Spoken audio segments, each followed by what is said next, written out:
Capítulo 1. Tive dois pais, um rico e outro pobre.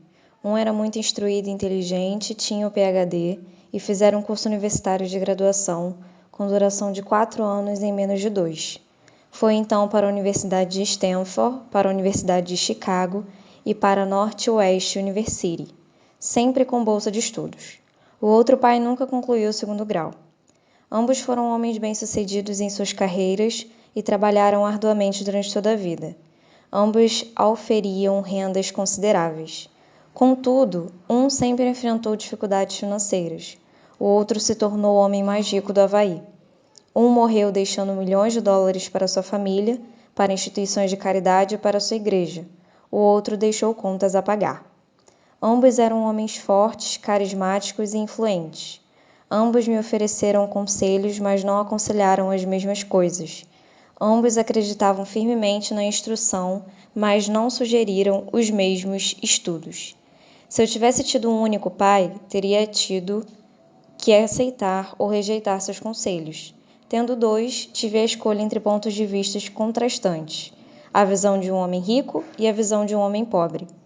Em vez de aceitar ou rejeitar simplesmente um desses pontos de vista, me descobri pensando mais, comparando-os e escolhendo por mim mesmo. O problema é que o homem rico ainda não era rico e o homem pobre ainda não era pobre. Ambos estavam no início de suas carreiras e lutavam por dinheiro e família. Mas eles tinham ideias muito diferentes sobre o dinheiro. Por exemplo, um dos pais dizia: o amor ao dinheiro é a raiz de todo mal. O outro: a falta de dinheiro é a raiz de todo mal. Quando garoto, a influência de dois pais, ambos homens fortes, era uma situação complicada. Eu queria ser um bom filho e ouvia, mas os dois pais não falavam a mesma língua. O contraste entre suas ideias, especialmente no que se referia ao dinheiro, era tão extremo que eu ficava curioso e intrigado. Comecei a pensar profundamente sobre o que cada um deles dizia. Muito do meu tempo era gasto refletindo, fazendo-me perguntas como: por que ele fala isso? A respeito das afirmações dos pais. Teria sido muito mais simples falar: sim, ele está certo, concordo com isso. Ou simplesmente rejeitar o ponto de vista dizendo: o velho não sabe do que está falando. Porém, tendo dois pais que eu amava, fui forçado a pensar e a escolher um dos caminhos por mim mesmo. Esse processo de escolher por mim mesmo se mostrou muito valioso no longo prazo. Não se tratou simplesmente da aceitação ou da rejeição de um único ponto de vista. Uma das razões pelas quais os ricos ficam mais ricos, os pobres mais pobres e a classe média luta com as dívidas é que o assunto dinheiro não é ensinado nem em casa nem na escola. Muitos de nós aprendemos sobre o dinheiro com nossos pais. O que pode dizer um pai pobre a respeito do dinheiro para seu filho? Ele diz simplesmente: fique na escola e estude muito. O filho pode se formar com ótimas notas, mas com uma programação financeira e uma mentalidade de pessoa pobre, isso foi aprendido pelo filho em sua tenra idade. O dinheiro não é ensinado nas escolas. As escolas se concentram nas habilidades acadêmicas e profissionais, mas não nas habilidades financeiras. Isso explica por que médicos, gerentes de banco e contadores inteligentes que tiveram ótimas notas quando estudantes terão problemas financeiros durante toda a sua vida. Nossa impressionante dívida nacional se deve em boa medida a políticos e funcionários públicos muito instruídos que tomam decisões financeiras com pouco ou nenhum treinamento na área do dinheiro. Muitas vezes penso no novo milênio e imagino o que acontecerá quando houver milhões de pessoas precisando de assistência financeira e médica. Eles se tornarão dependentes do apoio financeiro de suas famílias ou do governo. O que acontecerá quando o Medicare e a Seguridade Social ficarem sem dinheiro? Como uma nação sobreviverá se ensinar sobre dinheiro continuar sendo tarefa dos pais, cuja maioria será ou já é pobre? Como tive dois pais a me influenciar, aprendi com ambos. Tive que refletir sobre os conselhos de cada um deles e, ao fazê-lo, percebi o poder e o impacto dos nossos pensamentos sobre nossa própria vida. Por exemplo, um pai costuma falar: não dá para comprar isso. O outro proibia o uso dessas palavras, insistia em que eu falasse: o que posso fazer para comprar isso? Num caso, temos uma afirmação, no outro uma pergunta. Um deixa você sem alternativa, o outro obriga você a refletir. Meu pai, que logo ficaria rico, explicava que ao falar automaticamente "não dá para comprar isso", seu cérebro para de trabalhar. Ao perguntar "o que posso fazer para comprar isso?", você põe seu cérebro trabalhando. Ele não estava dizendo que comprasse tudo o que desejasse. Ele incentivava fanaticamente que exercitasse minha mente, o computador mais poderoso do mundo. Meu cérebro fica mais forte a cada dia porque eu o exercito. Quanto mais forte fica, mais dinheiro ganho. Ele acreditava que repetir mecanicamente "não dá para comprar isso" era um sinal de preguiça mental. Embora ambos os pais trabalhassem com afinco, observei que um deles tinha o hábito de pôr seu cérebro a dormir quando o assunto era dinheiro e o outro tinha o costume de exercitar seu cérebro. O resultado era que, ao longo do tempo, um dos pais ficava mais forte financeiramente e o outro enfraquecia. Isso não é muito diferente do que ocorre quando uma pessoa faz exercícios físicos regulares, enquanto a outra senta no sofá e fica assistindo televisão. O exercício físico adequado aumenta suas chances de ter boa saúde e o exercício mental adequado aumenta suas chances de ficar rico. A preguiça reduz tanto a saúde quanto a riqueza. Meus dois pais tinham atitudes mentais diferentes. Um acreditava que os ricos deviam pagar mais impostos para atender os menos afortunados, o outro dizia: os impostos punem os que produzem e recompensam os que não produzem. Um dos pais recomendava: estude arduamente para poder trabalhar em uma boa empresa. O outro falava: estude arduamente para poder comprar uma boa empresa. Um dos pais dizia: não sou rico porque tenho filhos. O outro: tenho que ser rico por causa de vocês, meus filhos. Um incentivava as conversas sobre dinheiro e negócios na hora do jantar, o outro proibia que se falasse do assunto durante as refeições. Um dizia: em questões de dinheiro, seja cuidadoso, não se arrisque. O outro: aprenda a administrar o risco. Um recomendava: nossa casa é nosso maior investimento e nosso maior patrimônio. O outro: minha casa é uma dívida e se sua casa for seu maior investimento, você terá problemas. Ambos os pais pagavam suas contas no prazo, mas um deles pagava suas contas em primeiro lugar, enquanto o outro as deixava para a última hora.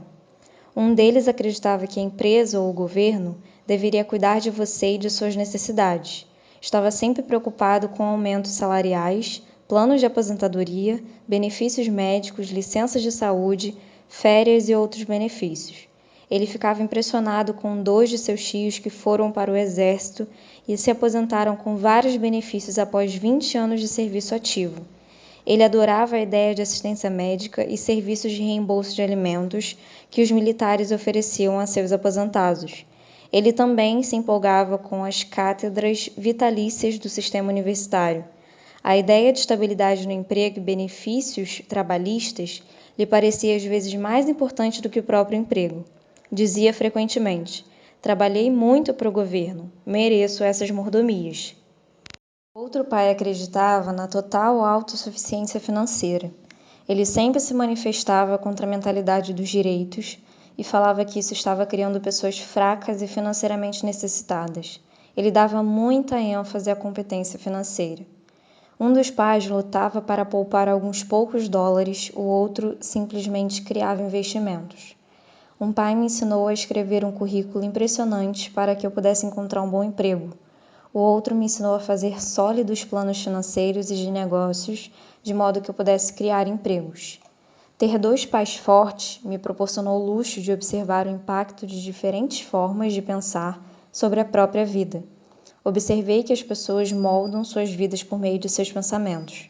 Por exemplo, meu pai pobre sempre me dizia: nunca vou ficar rico. E isso acabou acontecendo. Meu pai rico, por outro lado, sempre se referia a si próprio como sendo rico. Ele dizia coisas como: sou um homem rico e pessoas ricas não fazem isto. Mesmo que estivesse totalmente quebrado após um revés financeiro, ele continuava a se considerar um homem rico. Ele se justificava dizendo: há uma diferença entre ser pobre e estar quebrado. Estar quebrado é algo temporário, ser pobre é algo eterno. Meu pai pobre dizia: não ligo para o dinheiro ou o dinheiro não é importante. Meu pai rico sempre dizia: dinheiro é poder.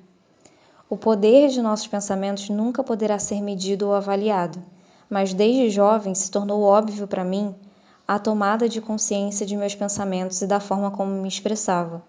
Observei que meu pai pobre não era pobre por causa do dinheiro que ganhava, que era bastante, mas por causa de seus pensamentos e ações. Quando garoto, tendo 2 pais, me tornei consciente de que deveria ser cuidadoso com os pensamentos que decidisse adotar como meus. A quem ouviria? A meu pai rico ou a meu pai pobre? Embora ambos tivessem um enorme respeito pela educação e pelo aprendizado, eles discordavam quanto ao que era importante aprender. Um queria que eu estudasse arduamente, me formasse e conseguisse um bom emprego para trabalhar pelo dinheiro. Ele queria que eu estudasse para me tornar um profissional, um advogado, um contador ou que fosse a uma escola de negócios para obter um MBA. O outro me incentivava a estudar para ficar rico, para entender como funciona o dinheiro e para aprender como fazê-lo trabalhar para mim.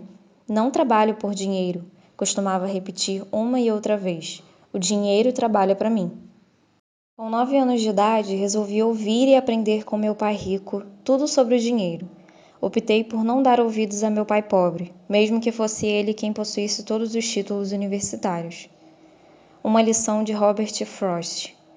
Robert Frost é meu poeta favorito.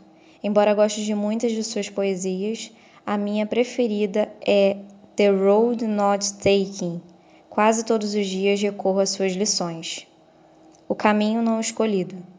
Num bosque amarelo, 2 caminhos se separavam, e lamentando não poder seguir os 2, e sendo apenas um viajante, fiquei muito tempo parado, e olhei para um deles tão distante quanto pude, até que se perdia na mata.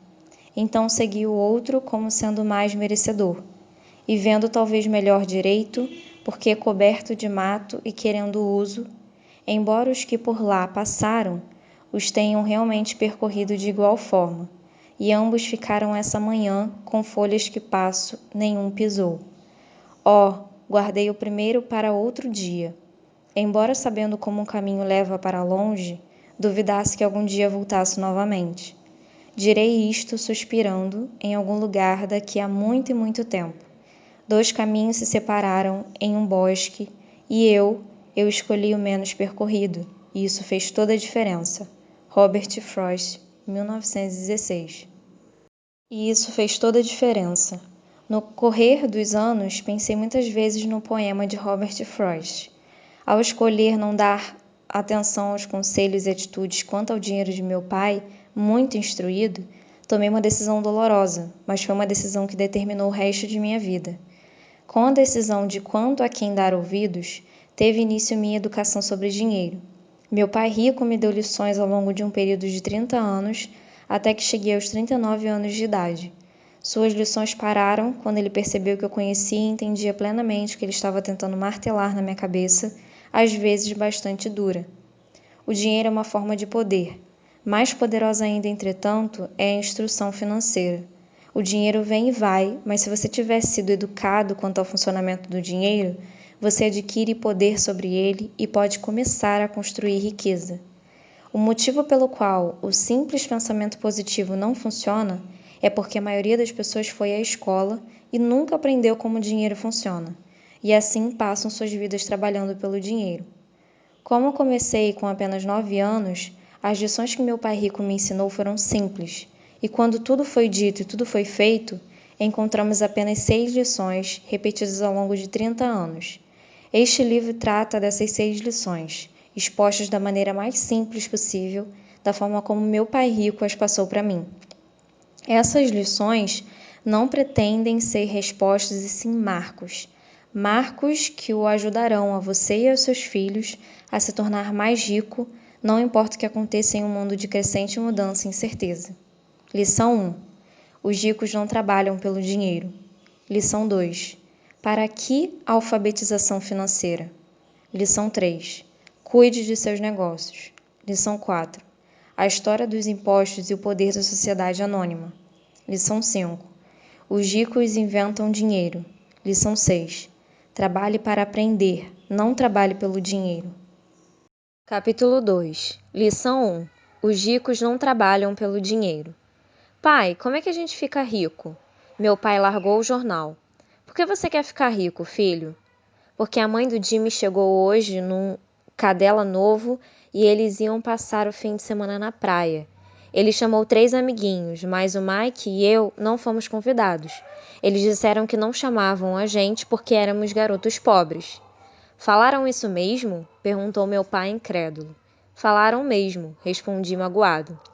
Meu pai balançou a cabeça em silêncio, ajeitou os óculos e voltou para a leitura do jornal. Fiquei esperando a resposta. Era o ano de 1956, eu tinha 9 anos. Por algum golpe da sorte, eu frequentava a mesma escola pública onde estudavam os filhos dos ricos. A cidade vivia especialmente em função das usinas de açúcar. Os gerentes das usinas e outras pessoas influentes da cidade, como médicos, proprietários de estabelecimentos comerciais e gerentes de bancos, matriculavam seus filhos nessa escola. Terminado o primeiro grau, estes iam em geral para colégios particulares. Eu fazia parte desta escola porque minha família morava num lado da rua. Se morasse do outro lado, teria ido para uma escola diferente e meus colegas seriam de famílias mais parecidas com a minha. Concluído o primeiro grau, estes garotos e eu faríamos o segundo grau também em escolas públicas. Não havia colégios particulares para eles ou para mim. Meu pai finalmente largou o jornal. Senti que estava pensando. Filho, começou lentamente, se você quiser ficar rico, você tem que aprender a ganhar dinheiro. E como ganho dinheiro? Perguntei. Use sua cabeça, filho, respondeu sorrindo, o que na verdade queria dizer. Isso é tudo o que vou lhe dizer. Ou, não sei a resposta de modo que não me perturbe. Forma-se uma parceria. Na manhã seguinte, contei para meu melhor amigo Mike o que meu pai tinha falado. Tenho a impressão de que Mike e eu éramos os únicos garotos pobres da escola. Também, Mike estava nessa escola por um golpe de sorte. Alguém tinha traçado aleatoriamente a linha divisória dos distritos escolares e nós acabamos na escola dos garotos ricos. Não éramos pobres de verdade, mas sentíamos como se fôssemos porque os demais garotos tinham luvas de beisebol novas, bicicletas novas, tudo novo. Mãe e pai nos davam o básico, comida, teto, roupa, mas isso era tudo. Meu pai costumava falar, se você quiser alguma coisa, trabalhe para obtê-la. Queríamos muitas coisas, mas não havia muito trabalho disponível para garotos de 9 anos. E então, como ganhamos dinheiro? Perguntou Mike. Não sei, respondi. Mas você quer ser meu sócio? Ele concordou e naquele sábado de manhã, Mike se tornou meu primeiro sócio nos negócios. Gastamos toda a manhã imaginando formas de ganhar dinheiro. De vez em quando falávamos dos caras legais que estavam se divertindo na casa de praia de Jimmy. Sentíamos uma certa mágoa, mas era uma mágoa boa, pois nos inspirou a ficar pensando em como ganhar dinheiro. Finalmente, nessa tarde, um lampejo surgiu em nossas mentes. Era uma ideia que Mike havia tirado de um livro de ciências que lera. Empolgados, demos um aperto de mão e a sociedade agora tinha um objetivo. Durante as semanas seguintes, Mike e eu percorremos a vizinhança, pedindo aos vizinhos que guardassem para nós os tubos vazios de pastas de dentes. Intrigados, muitos adultos concordavam sorrindo. Alguns perguntavam o que estávamos fazendo. Respondíamos: não dá para contar, é um segredo de negócios.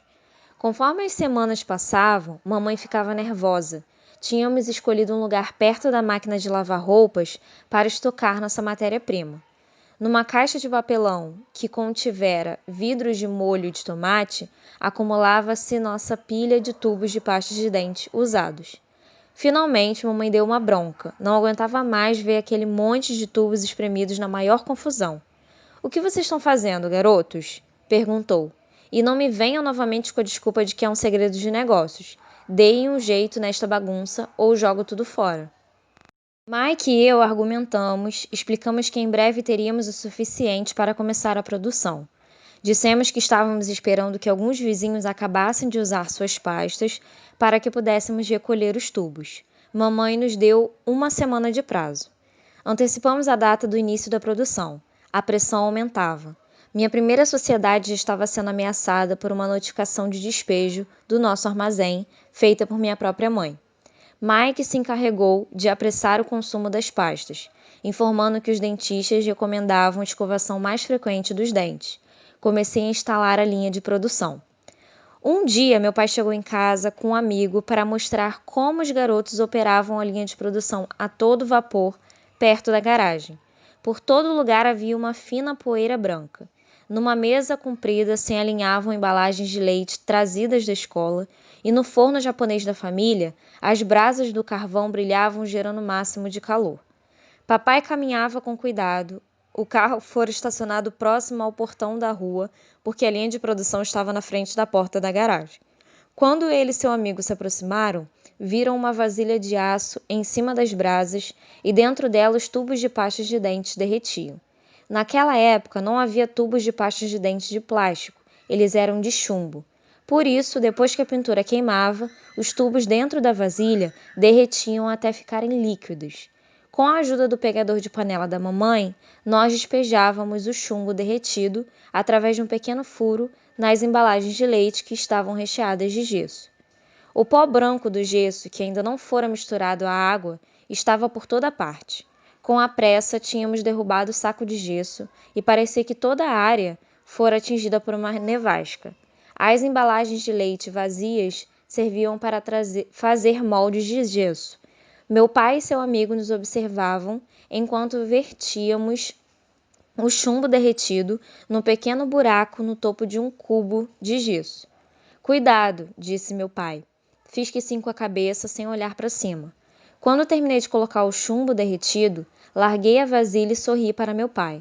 O que vocês estão fazendo? Perguntou com um sorriso cauteloso. Estamos fazendo o que você me mandou fazer. Estamos nos tornando ricos, respondi. Somos sócios, disse Mike sorrindo e balançando a cabeça. E o que há nesses moldes de gesso? Perguntou papai. Veja, falei. Esta vai ser uma boa fornada. Com um pequeno martelo, bati no selo que dividia o cubo em dois. Com cuidado, puxei a parte de cima do molde de gesso e uma moedinha de chumbo caiu. Minha nossa, falou papai. Vocês estão cunhando moedinhas de chumbo. Certo, falou Mike. Estamos fazendo o que o senhor disse. Estamos fazendo dinheiro. O amigo de meu pai se virou e caiu na gargalhada. Meu pai sorriu e balançou a cabeça. À sua frente estavam, além do fogo e da caixa de tubos de pastas de dentes vazios, 2 garotos cobertos por uma poeira branca, rindo de orelha a orelha. Meu pai pediu que largássemos tudo e nos sentássemos com ele no degrau da frente de casa. Sorrindo, nos explicou carinhosamente o que significava a palavra falsificação. Nossos sonhos estavam desfeitos. Você quer dizer que isto é ilegal? Perguntou Mike com um soluço na voz. Deixe eles, disse o amigo do meu pai. Eles podem estar desenvolvendo um talento natural. Meu pai olhou para ele furioso. Sim, é ilegal, falou papai calmamente. Mas vocês demonstraram muita criatividade e ideias originais. Continuem. Estou orgulhoso de vocês. Desapontados, Mike e eu ficamos sentados uns 20 minutos antes de começarmos a arrumar a bagunça. O negócio fora encerrado no próprio dia da inauguração. Varrendo a poeira, olhei para Mike e falei: Acho que Jimmy e os amigos dele estavam certos. Somos pobres. Quando falei isso, meu pai já estava saindo. Garotos, falou, vocês só serão pobres se desistirem. O mais importante é que fizeram alguma coisa. Muitas pessoas falam e sonham em ficar ricas. Vocês fizeram alguma coisa. Estou muito orgulhoso de vocês. Repito, continuem, não desistam. Mike e eu ficamos quietos, calados. Eram palavras simpáticas, mas nós ainda não sabíamos o que fazer. Então por que você não é rico, papai? Perguntei. Porque resolvi ser professor. Os professores não estão muito preocupados em ficar ricos. Nós gostamos de ensinar. Gostaria de poder ajudar vocês, mas na verdade não sei como ganhar dinheiro. Em inglês, usa-se a mesma expressão para significar fazer e ganhar dinheiro. Make money. Mike e eu voltamos à arrumação. E, falou meu pai, se vocês querem aprender como enriquecer, não perguntem para mim. Falem com seu pai, Mike.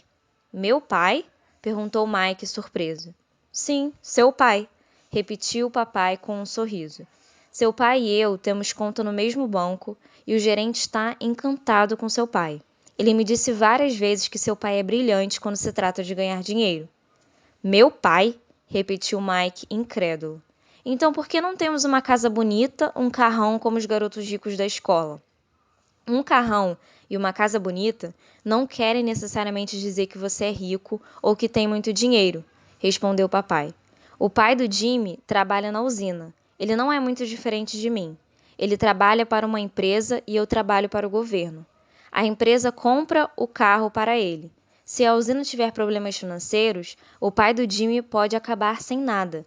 Seu pai é diferente, Mike. Ele parece estar construindo um império e desconfio que em alguns anos ele será um homem muito rico. Ao ouvir isso, Mike e eu nos empolgamos novamente. Mais dispostos, limpamos a confusão provocada por nosso defunto negócio. Enquanto limpávamos, fazíamos planos sobre quando e onde falar com o pai de Mike.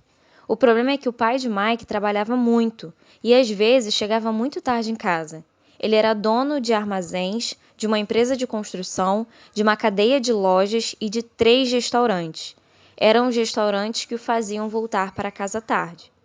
Acabada a limpeza, Mike se despediu. Ele iria falar com seu pai à noite e perguntar se este queria nos ensinar a ficar ricos. Mike prometeu me ligar assim que tivesse uma resposta, mesmo que fosse tarde. Às 8h30 da noite tocou o telefone. Ok, falei. Sábado que vem. E desliguei. O pai de Mike concordara em conversar conosco. Às 7h30 da manhã de sábado, peguei o ônibus para o lado pobre da cidade. Começam as ligações. Vou pagar a vocês 10 centavos por hora. Mesmo pelos padrões de remuneração vigentes em 1956, era pouco. Michael e eu encontramos seu pai às 8h da manhã. Ele estava ocupado e trabalhando há mais de uma hora. Seu supervisor de construções já estava saindo da caminhonete quando entrei naquele lar simples, pequeno, arrumado. Mike me esperava na porta. Papai está no telefone e ele falou para esperar na varanda dos fundos, disse Mike ao abrir a porta. O antigo assoalho de madeira chiou quando passei pela soleira da velha casa.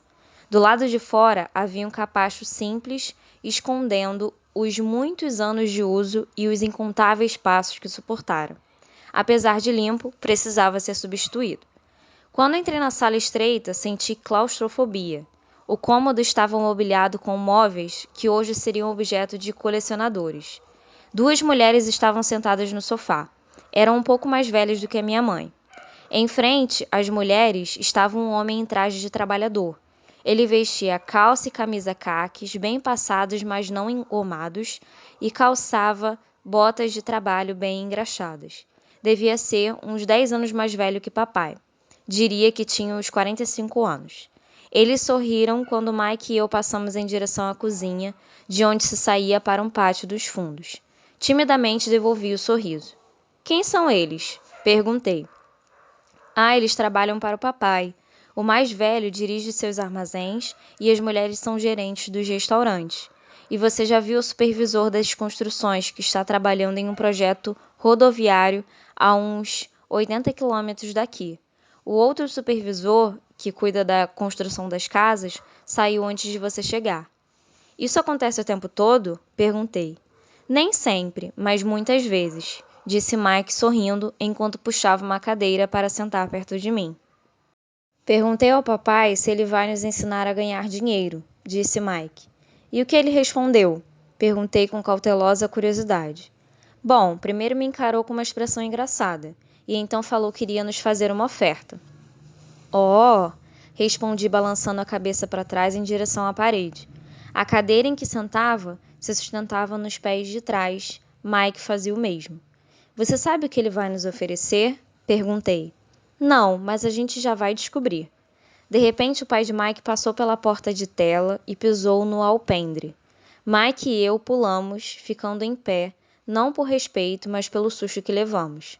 Prontos, garotos? Perguntou o pai de Mike, puxando uma cadeira para sentar perto de nós. Fizemos que sim com a cabeça e aproximamos as cadeiras. Ele era um homem grande, com cerca de 1,80 m e 100 quilos. Meu pai era mais alto, pesava mais ou menos o mesmo e era 5 anos mais velho que o pai de Mike. Eles eram de certo modo parecidos, embora de origens étnicas diferentes. Talvez tivessem energias semelhantes. Mike falou que você quer aprender a ganhar dinheiro? É isso mesmo, Robert? Rapidamente assenti com a cabeça, não sem uma pequena sensação de intimidação. Senti muito poder por trás de suas palavras e de seu sorriso. Muito bem, eis a minha oferta. Vou ensinar a vocês, mas não como em uma sala de aula. Vocês trabalham para mim, eu ensino a vocês. Vocês não trabalham para mim, eu não ensino a vocês.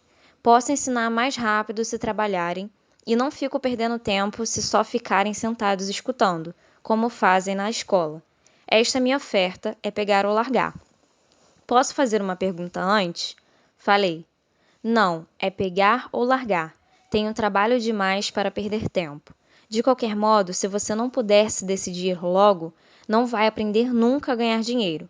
As oportunidades vêm e vão. Ser capaz de tomar decisões rápidas é uma habilidade importante. Você tem uma oportunidade que pediu. As aulas começam em 10 segundos, respondeu o pai de Mike com um sorriso incentivador. Topo, respondi. Topo, respondeu Mike. Bom, falou o pai de Mike. A senhora Martin vai chegar daqui a 10 minutos. Depois que eu conversar com ela, vocês a acompanham até minha lojinha e já podem começar. Vou lhes pagar 10 centavos por hora e vocês terão que trabalhar 3 horas todo sábado. Mas hoje tem o jogo de beisebol, falei. O pai de Mike abaixou a voz e falou com seriedade. É pegar ou largar, disse. Topo, respondi, decidindo trabalhar em lugar de jogar beisebol. 30 centavos depois. Às 9 horas de uma bela manhã de sábado, Mike e eu estávamos trabalhando para a senhora Martin. Ela era uma mulher bondosa e paciente. Sempre dizia que eu e Mike a lembrávamos de seus 2 filhos que já estavam crescidos e não moravam com ela. Apesar de bondosa, ela acreditava no trabalho árduo e nos fazia trabalhar. Era uma chefe rigorosa. Passávamos 3 horas pegando latas das prateleiras e espanando-as para depois recolocá-las no lugar. Era uma tarefa incrivelmente monótona. O pai de Mike, que eu chamava de meu pai rico, era dono de 9 dessas lojinhas com amplos estacionamentos. Eram as primeiras versões das lojas de conveniência. Nesses pequenos armazéns de bairro, as pessoas compravam artigos como leite, pão, manteiga e cigarros. O problema é que no Havaí, e isto aconteceu antes do ar-condicionado, não se podia fechar a porta das lojas por causa do calor. Nestas, havia 2 amplas portas que davam para a rua e para o estacionamento. Cada vez que um carro passava ou estacionava, levantava poeiras que se acumulavam nas prateleiras. Portanto, tínhamos um emprego que duraria enquanto não houvesse ar-condicionado. Durante 3 semanas, Mike e eu comparecemos aos sábados à loja da senhora Martin e trabalhamos durante 3 horas. Ao meio-dia terminava nosso trabalho e ela nos dava 3 pratinhas de 10 centavos. Mas nem aos 9 anos, em meados da década de 1950, 30 centavos eram algo muito empolgante. Na época, um gibi custava 10 centavos, de modo que, em geral, eu gastava meu dinheiro com revistas em quadrinhos e voltava para casa.